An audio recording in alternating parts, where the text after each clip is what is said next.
నమస్తే welcome to V3 news లక్ష్యం సమాజహితం ఇక వార్తల్లోకి వెళ్లే ముందు ముఖ్యాంశాలు మహబూబ్ నగర్ లో ఘనంగా డాక్టర్ కారం శివాజీ జన్మదిన వేడుకలు డాక్టర్ కారం శివాజీ నాయకత్వంలో ఎస్సీ వర్గీకరణకు వ్యతిరేకంగా ఉద్యమించాలి తెలంగాణ మాల మహానాడు రాష్ట్ర అధ్యక్షుడు మంత్రి నరసింహయ్య పిలుపు మంత్రి దరసరి సీతక్క ములుగు జిల్లా పర్యటన మేడారంలో జరిగే శ్రీ సమ్మక్క సారలమ్మ మహాజాతర ఏర్పాట్లు పరిశీలన ఆ తర్వాత ఏటూరి నాగారంలో క్రిస్మస్ వేడుకల్లో పాల్గొన్న మంత్రి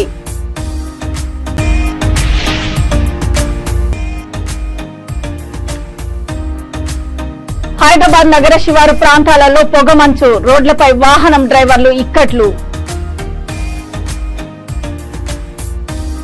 మహబూబ్ నగర్ జిల్లా తెలంగాణ మాల మహానాడు జిల్లా కార్యాలయంలో మాల మహానాడు జాతీయ వ్యవస్థాపక అధ్యక్షులు ఆంధ్రప్రదేశ్ రాష్ట్ర ఎస్సీ ఎస్టీ కమిషన్ మాజీ చైర్మన్ డాక్టర్ కారం శివాజీ జన్మదిన వేడుకలు నిర్వహించారు ఈ సందర్భంగా తెలంగాణ మాల మహానాడు రాష్ట్ర అధ్యక్షుడు మంత్రి నరసింహయ్య కేక్ కట్ చేశారు అనంతరం మంత్రి నరసింహయ్య మాట్లాడుతూ గత 30 సంవత్సరాలుగా దళితుల హక్కుల కోసం నిరంతరం ఉద్యమించిన పోరాట యోధుడు కారం శివాజీ అని కొనియాడారు డాక్టర్ కారం శివాజీ నాయకత్వంలో మాలలంతా కలిసి రావాలని ఎస్సీ వర్గీకరణకు వ్యతిరేకంగా ఉద్యమించాలని పిలుపునిచ్చారు దేశంలో స్వతంత్రం వచ్చి 75 సంవత్సరాలు గడుస్తున్నా ఇప్పటికీ మనువాదం రాజ్యమేలుతుందని మనువాద బ్రాహ్మణ వ్యవస్థకు వ్యతిరేకంగా ఎస్సీలు ఉద్యమించాలన్నారు దళితుల యొక్క ఆత్మ గౌరవమే లక్ష్యంగా అందరూ పనిచేయాలన్నారు ఈ కార్యక్రమంలో ఉమ్మడి జిల్లా అధ్యక్షులు మంత్రి చెన్నకేశవులు మహబూబ్ నగర్ రూరల్ మండలం ప్రధాన కార్యదర్శి మంత్రి పవన్ మండల ఉపాధ్యక్షులు మంత్రి బాలరాజ్ తదితరులు పాల్గొన్నారు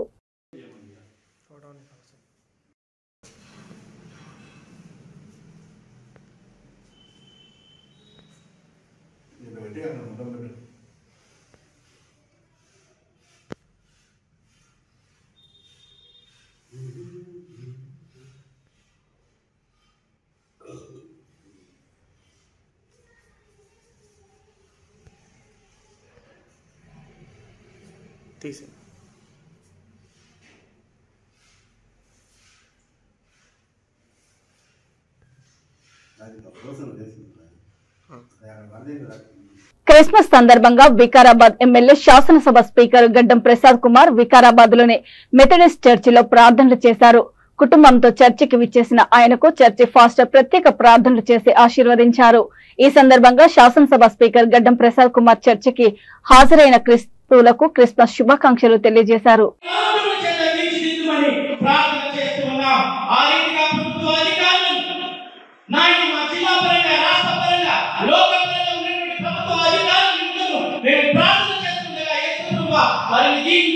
ఆశీర్వదించి పంపమని ప్రార్థిస్తున్నాం మా pastor committee members secretary committee members నాయన ప్రతి ఆర్గనైజేషన్ గాయక బృందం సంఘంలో ఆరాధిస్తున్నటువంటి లేఖికులు స్త్రీ పురుషులు చిన్నపిల్లలు వృద్ధులు యవనస్తులు ప్రతి ఒక్కరిపై ఈ ఆరాధనలో పాల్గొంటున్న ఆయా ప్రాంతాలలో ఆయా స్థలాల్లో ఆయా గ్రామాలలో ఉన్నటువంటి ప్రతి బిడ్డపై ఆకాశంలోని పట్టజాలైనటువంటి దీవెనలు దాని పట్టణంలో నేడు రక్షకుడు మీ కొరకు జయించినాడు ఈయన ప్రభువైనటువంటి క్రీస్తు దానికి నీ పాదవాలు ఇదిగో సర్వోన్నతమైనటువంటి స్థలంలో నీకు మహిమయు భూమి మీద నీకు ఇష్టమైనటువంటి నీ బిడ్డలకు శాంతి సమాధానం ఆకాశంలో నింపి పట్టజాలైనటువంటి దీవెనలు ఆశీర్వాదాలు ఈ సార్వత్రిక సంఘంలో నాయన గొప్ప ఆరాధిస్తున్నటువంటి ప్రతి బిడ్డపై నీ దీవెనలు నీ ఆశీర్వాదాల చేత నింపి పంపించమని ప్రత్యేకంగా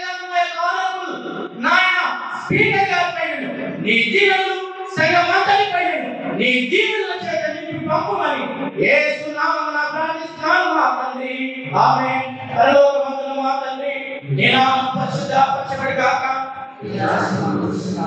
నీ చిత్తం పరలోకమందు ఎలాగో అలాగే భూమి మీద నెరవేరు గాక మాకు కావలసిన ఆహారం మాకు దయచేయండి మా రుణస్థులను మేము క్షమించిన ప్రకారం మాకు క్షమించు మమ్మ శోధనలోకి తేకాకి తప్పించు ఎందుకంటే రాజ్యము బలము మహిమ నిరంతరం నీవైన పరమ తండ్రి నా దేవుని యొక్క ప్రేమ పరిశుద్ధాత్మ యొక్క సహవాసము మంత్రినైన పేదల పక్షాన నిలబడతానని అన్నారు తెలంగాణ పంచాయతీ రాజ్ శ్రీ శిశు సంక్షేమ శాఖ మంత్రి సీతక్క ములుగు జిల్లా పర్యటనలో భాగంగా 2024 ఫిబ్రవరి మేడారంలో జరిగే శ్రీ సమ్మక్క సారలమ్మ మహాజాతర ఏర్పాట్లను మంత్రి సీతక్క పరిశీలించారు ముందుగా వారు అమ్మవార్లను దర్శించుకుని మొక్కులు చెల్లించుకున్నారు.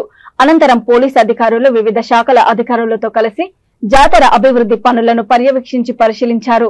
ఆ తర్వాత ఏటూరు నాగారంలో క్రిస్మస్ వేడుకల్లో పాల్గొన్నారు. ఈ సందర్భంగా సీతక్క మాట్లాడుతూ తెలంగాణను ఏర్పాటు చేసిన కాంగ్రెస్ ని గెలిపించిన ప్రజలకు ధన్యవాదాలు తెలియజేశారు. ప్రజల పక్షాన అసెంబ్లీలో పోరాడతానని మంత్రిగా ఈ ప్రాంత అభివృద్ధికి కృషి చేస్తానని అన్నారు. ఈ నెల 28 నుండి ప్రతి గ్రామ పంచాయతీలలో అప్లికేషన్లను స్వీకరించి అర్హులందరికీ కాంగ్రెస్ మేనిఫెస్టోలో ఇందిరమ్మ అభయాస్తం కింద ప్రకటించిన 6 గ్యారెంటీలను అమలు పరుస్తామని అన్నారు. ముఖ్యంగా పేదవారు ఈ 6 గ్యారెంటీలను సద్వినియోగపరచుకోవాలని తెలిపారు.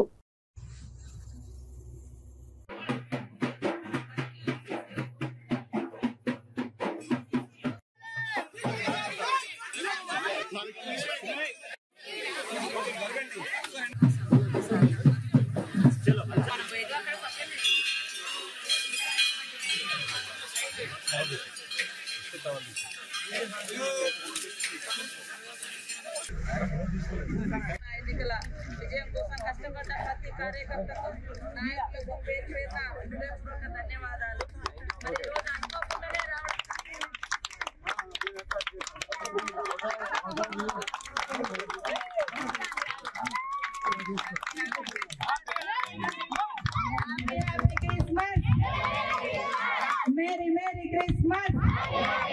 అందరం కూడా ఈ క్రిస్మస్ పండుగను అక్క కేక్ కట్ చేస్తుంటే లోని శ్రీ సమ్మక్క సారలమ్మలో ఉన్నటువంటి జాతర ఉన్నటువంటి సందర్భంలో మరి ఏర్పాట్లకు సంబంధించినటువంటి పోలీస్ అధికారులతో ఈరోజు ఆ స్పాట్స్ అన్ని కూడా ఏదేది ఇంపార్టెంట్ ప్లేసెస్ ఉన్నాయో వాటన్నింటిని కూడా మరి పరిశీలించి ఎస్పీ గారు అక్కడ ఉన్నటువంటి ఏఎస్పీ గారు ఇతర అధికారులు మరి రెవెన్యూ అధికారులతో కూడా చిన్నపాటి అంటే ఫీల్డ్ విజిట్ పెట్టుకోవడం జరిగింది.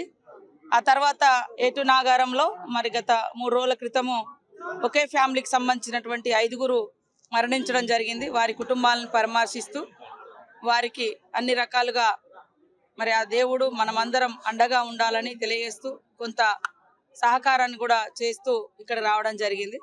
ముఖ్యంగా ములుగు ప్రాంతం మీకు అందరూ తెలుసు, చాలా వెనుకబడ్డటువంటి ప్రాంతం, అడవులు ఉన్నటువంటి ప్రాంతం, వనరులు ఉన్నటువంటి ప్రాంతం. కానీ వనరులు ఎంతసేపు ఇతర ప్రాంతాలకు తరలించుకోపోవడానికే గత ప్రభుత్వం తీవ్రంగా ప్రయత్నం చేసింది. మరి ఈ ప్రాంతానికి అభివృద్ధికి సంబంధించిన నిర్లక్ష్యం కూడా వ్యవహరించింది. ప్రశ్నిస్తే అసెంబ్లీలో గొంతు నొక్కిరు, సెక్రటేరియట్ లో కూడా పోకుండా అడ్డుకున్నటువంటి సందర్భం కూడా మీకు తెలుసు. ఏది ఏమైనా ఈ నియోజకవర్గాన్ని ఇతర ప్రాంతాలతో మరి పోటీ పడుతూ అభివృద్ధి పదంలో తీసుకెళ్లడం కోసం అనునిత్యం ప్రతి క్షణం ఈ ప్రాంత అభివృద్ధితో పాటు రాష్ట్రంలో ఉన్నటువంటి నా బాధ్యతలను కూడా నేను సక్రమంగా నిర్వర్తిస్తూ రాష్ట్రంలో అనేక శాఖలు మా డిపార్ట్మెంట్ లో ఉండడం జరిగింది. Panchayati Raj and women and child development సంబంధించి రూరల్ వాటర్ సప్లై, తర్వాత రూరల్ డెవలప్మెంట్ ఉంది. కాబట్టి తప్పకుండా ఈ ప్రాంతాన్ని మరి అందరి యొక్క సహాయ సహకారాలు సూచనలతోటి, ప్రజల యొక్క సూచనలు, మేధావుల యొక్క ఆలోచన, ఇక్కడ స్థానిక అధికారుల యొక్క సహకారంతో, ప్రజల యొక్క సహకారంతో, ప్రజల యొక్క విన్నపాలను పరిశీలనలోకి తీసుకొని తప్పకుండా అభివృద్ధి పదంలోకి తీసుకొస్తాం. ప్రజలందరి యొక్క సపోర్టు సహకారం కావాలని కోరుకుంటా ఉన్నాం. అదేవిధంగా ఫారెస్ట్ సమస్యలు అనేవి ఇంకా వెంటాడుతున్నాయి. ఇందిరమ్మ అభయహస్తం కింద 6 గ్యారంటీలు ఏదైతే కాంగ్రెస్ పార్టీ ఇచ్చిందో ఆ 6 గ్యారంటీల అమలు కోసం 28వ తారీఖు నాడు ప్రతి గ్రామ పంచాయతీలలో మరి సమావేశాలు ఏర్పాటు చేసి ప్రజల దగ్గర నుంచి అప్లికేషన్ తీసుకోవడం జరుగుతుంది. దాంట్లో ఇందిరమ్మ ఇల్లు కానీ, అదేవిధంగా పెన్షన్కి సంబంధించి కానీ, ఇంకా 2500 మహిళలకు సంబంధించి కానీ, గ్యాస్ కనెక్షన్ కానీ వాళ్ళ అప్లికేషన్లు అన్ని కూడా తీసుకోవడం జరుగుతుంది. ప్రతి ఒక్కరు కూడా మరి అర్హులైనటువంటి వాళ్ళు అప్లికేషన్ చేసుకోవాలని, ముఖ్యంగా పేద వాళ్ళకు సంబంధించినటువంటి వాళ్ళు అప్లికేషన్ చేసుకోవాలని కూడా ఈ సందర్భంగా తెలియజేస్తా ఉన్నాం. హైదరాబాద్ బాగ్లింగంపల్లి సుందరయ్య విజ్ఞాన కేంద్రంలో కమల డాన్స్ అకాడమీ 5వ వార్షికోత్సవ కార్యక్రమాన్ని ఘనంగా నిర్వహించారు. ఈ సందర్భంగా కమల డాన్స్ అకాడమీ డైరెక్టర్ దాసరి కమల మాట్లాడుతూ తన తల్లి పేరిట డాన్స్ అకాడమీని 10 మందితో ప్రారంభించి నేడు 110 మంది పిల్లలు తమ దగ్గర శిక్షణ పొందుతున్నారని అన్నారు. ముఖ్యంగా తమకు 2 రాష్ట్రాల నుండి పలు ప్రముఖ దేవాలయాల నుండి ఆహ్వానం రావడం ఎంతో సంతోషంగా ఉందని తెలిపారు.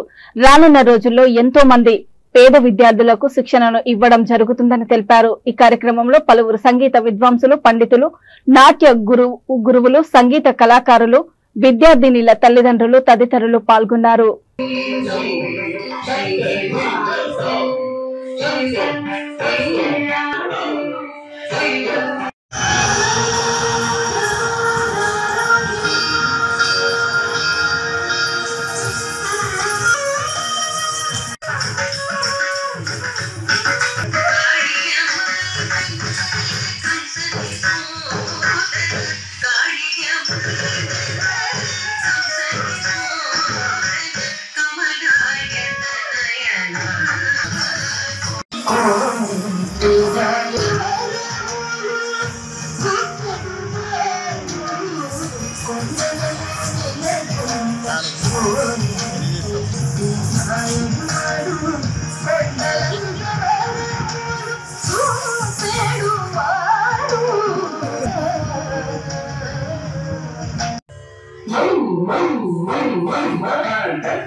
నమస్కారం అండి, నా పేరు సురేఖ, మాది కమల డ్యాన్స్ అకాడమీ. 2012లో స్టార్ట్ చేశాను. నేను ఒక 10 మంది పిల్లలతో స్టార్ట్ చేసాము. ఈరోజు 110 మంది పిల్లలు ఉన్నారు. ప్రోగ్రాంలో 72 మెంబర్స్ పార్టిసిపేట్ చేశారు. ఈరోజు నేను దిల్సుఖ్ నగర్ పబ్లిక్ స్కూల్ ఆర్కేపురం బ్రాంచ్లో ఈవినింగ్ ఆఫ్టర్ స్కూల్ అవర్స్ నేను డ్యాన్స్ క్లాసెస్ తీసుకుంటాను. మా చైర్మన్ సార్ పర్మిషన్ ఇవ్వబట్టి నేను అది తీసుకుంటున్నాను. తర్వాత మా మదర్ స్వర్గీయ శ్రీమతి కమల కుమార్ గారి పేరు మీద ఈ అకాడమీ ఓపెన్ చేసి నేను రన్ చేస్తున్నాను. పిల్లలు ఏజ్ గ్రూప్ 5 నుంచి 18 ఇయర్స్ వరకు పిల్లలు పార్టిసిపేట్ చేస్తున్నారు. ఇది మాది 5th యాన్యువల్ డే అండి. ఫస్ట్లో 2018 బాబు జగజీవన్ రామ్ అటు మేము ఉండేదంతా కొత్తపేట ఏరియా పిల్లలందరము. అక్కడ మేము అసలు చేద్దాము ఎట్లా ఉంటుందని స్టార్ట్ చేసాము. తర్వాత సెకండ్ ఇయర్ మళ్ళీ మేము ఇక్కడికి వచ్చాము. సెకండ్ ఇయర్ సుందరయ్య చేసాము. 3rd 4th త్యాగరాయ గాన సభ. ఇది 5th యాన్యువల్ డే. ఇది పెద్ద ఎత్తున చేయాలని ఉద్దేశంతో అమ్మ పేరు మీద పెట్టుకున్నాం కాబట్టి మా ఫాదర్ కూడా 2 యాన్యువల్ డేస్ ఉన్నారు. 2 యాన్యువల్ డేస్ తర్వాత నాన్నగారు పోవడం జరిగింది. వాళ్ళిద్దరి పేరు మీద నేను ఇది చేస్తానండి. పిల్లల దగ్గర కూడా నామినల్గా నేను డ్యాన్స్ ఫీజు కలెక్ట్ చేస్తాను. తర్వాత ఈ ప్రోగ్రామ్ కూడా వాళ్ళ హ్యాపీనెస్ కోసమని వాళ్ళకు ఒక స్టేజ్ ఇవ్వాలన్న ఉద్దేశంతో ఎవ్రీ ఇయర్ మేము కండక్ట్ చేస్తున్నాము. తర్వాత ఈ పిల్లలతోటి మేము ప్రతి సంవత్సరము స్టేజ్ ప్రోగ్రామ్స్ అంటే కాకుండా మాకు ఎక్కువ టెంపుల్స్ బాగా ఛాన్సెస్ వస్తున్నాయండి. తిరుపతి, పుట్టపర్తి, చిదంబరం, భద్రాచలం, తర్వాత జోగులాంబ టెంపుల్, అట్లా మేము అష్టలక్ష్మి టెంపుల్, చిన్నజీఆర్ స్వామీజీ దగ్గర అట్లా వేరియస్ అనమాట. మాకు అన్ని టెంపుల్స్లోనే ఇట్లా ఎవరొక గెస్ట్ వస్తుంటారు. పిల్లల పెర్ఫార్మెన్స్ చూసి మేడం పిల్లల్ని తీసుకొస్తారా అని అడుగుతారు. నన్ను రెమ్యునరేషన్ మీకు ఏం కావాలి మేడం అని అడుగుతారు. నేను ఒకటే చెప్తాను, నాకేమొద్దు, నా పిల్లలకి ఏదైనా గిఫ్ట్ ఇవ్వండి. ఎందుకంటే చిన్న పిల్లలు, వాళ్ళకి ఏదైనా ఇచ్చినా వాళ్ళు చాలా హ్యాపీగా ఫీల్ అవుతారు. ఒక షాల్ కప్పినా హ్యాపీగా ఫీల్ అవుతారండి. మాకేమొద్దు అని చెప్పి ఆ విధంగా మేము కాబట్టి మాకు ఛాన్సెస్ కూడా బాగా వస్తున్నాయి. రాజన్న సిరిసిల్ల జిల్లా తంగలపల్లి మండలంలో బస్వాపూర్ గ్రామంలో అనారోగ్యంతో మృతి చెందిన వంకాయల సుధాకర్ కుటుంబాన్ని పరామర్శించారు మాజీ జెడ్పీటీసీ కోడి అంతయ్య. ఈ సందర్భంగా వారు వంకాయల సుధాకర్ కుటుంబానికి 5,000 రూపాయల ఆర్థిక సహాయం అందజేశారు. ఈ కార్యక్రమంలో బీఆర్ఎస్ నాయకులు కర్నె బాలయ్య, మోతే మహేష్, బలసాని శ్రీనివాస్, బలసాని పరశురాములు తదితరులు పాల్గొన్నారు. బస్వాపురం గ్రామంలో మొన్న వంకాయల సుధాకర్ గారు మరి అనారోగ్య కారణాల రీత్యా గత కొన్ని రోజుల నుండి చికిత్స చేయించుకుంటూ చనిపోవడం జరిగింది. మరి వారు కుటుంబం పేద కుటుంబం అయినప్పటికీ లక్షలు వెచ్చించి మరి అతను ఖర్చు చేయడం జరిగింది. అయినా కానీ చనిపోవడం జరిగింది. వారి కుటుంబానికి ఈరోజు మన బీఆర్ఎస్ పార్టీ తరఫున 5,000 రూపాయలు అందించడం జరిగింది. మరి ఈ కార్యక్రమంలో బీఆర్ఎస్ పార్టీ నాయకులందరూ పాల్గొనడం జరిగింది. మరి వారి కుటుంబానికి మన మాజీ మంత్రివర్యులు ప్రస్తుత మన ఎమ్మెల్యే గారు కేటీఆర్ గారు మన ప్రభుత్వం ఉన్నట్లయితే ఇప్పటికే ఒక ఎల్ఓసి ఆల్రెడీ ఇచ్చి, లేదు అంటే సీఎం రిలీఫ్ ఫండ్ మరి పెద్ద మొత్తంలో వచ్చేటట్టు చేస్తుండే. కానీ వారికి ఏ రకంగా ప్రభుత్వ సహాయం మరి ఇప్పుడున్న పరిస్థితుల్లో అందే పరిస్థితి ఉందా లేదా తెలియదు. కానీ అయినప్పటికీ కూడా మన మాజీ మంత్రి వర్యులు కేటీఆర్ గారితో మాట్లాడి మరి సీఎం రిలీఫ్ ఫండ్ కానీ మరి ఏ విధంగా సహాయం అందుతో ఆ విధంగా ప్రయత్నం చేస్తామని ఈ సందర్భంగా తెలియజేస్తూ వాళ్ళ కుటుంబానికి సానుభూతిని తెలియజేస్తున్నాను. హైదరాబాద్ నగర శివారు ప్రాంతాలలో మంగళవారం ఉదయం పొగమంచు అలుముకుంది. దట్టమైన పొగమంచు రహదారులను కమ్మేసింది. దాంతో వాహనదారులు తీవ్ర ఇబ్బందులు పడ్డారు. ముందు వెళ్తున్న వాహనం కనిపించక డ్రైవర్లు ఇక్కట్లు పడ్డారు. ఫాగ్ లైట్స్ వేసినప్పటికీ రహదారి కనిపించని పరిస్థితి నెలకొందని వాహనదారులు అన్నారు. మరో పక్కన ఈ ఆహ్లాదకరమైన వాతావరణంను మార్నింగ్ వాకర్స్ ఎంజాయ్ చేశారు.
తిరుమల శ్రీవారిని దర్శించుకున్నారు పాలకుర్తి ఎమ్మెల్యే మామిడాల యశస్విని రెడ్డి.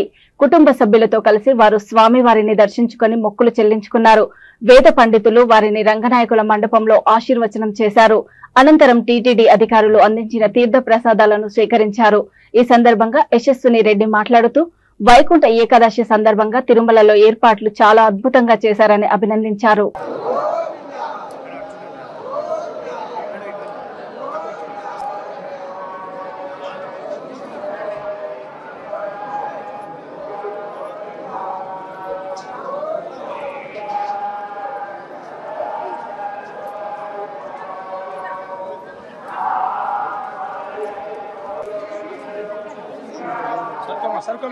సరుకు సన్ను పోల్ తీసుకుని పోవాలి.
మేము ఈరోజు గెలిచిన తర్వాత తిరుపతికి వస్తామని అనుకున్నాము. అట్లనే కాకుండా తిరుపతికి ప్రతి సంవత్సరం వెళ్తే మంచిదని కూడా అనుకుంటున్నాము.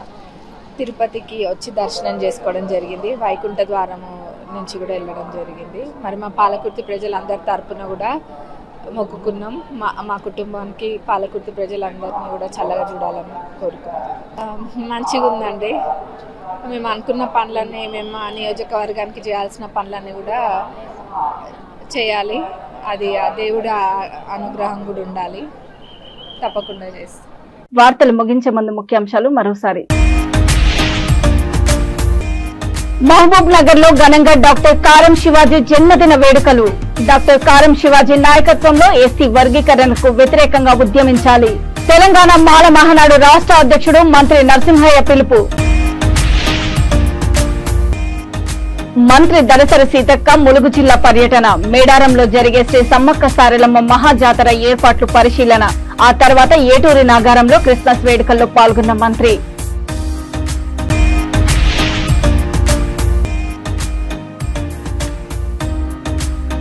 హైదరాబాద్ నగర శివారు ప్రాంతాలలో పొగమంచు. రోడ్లపై వాహనం డ్రైవర్లు ఇక్కట్లు.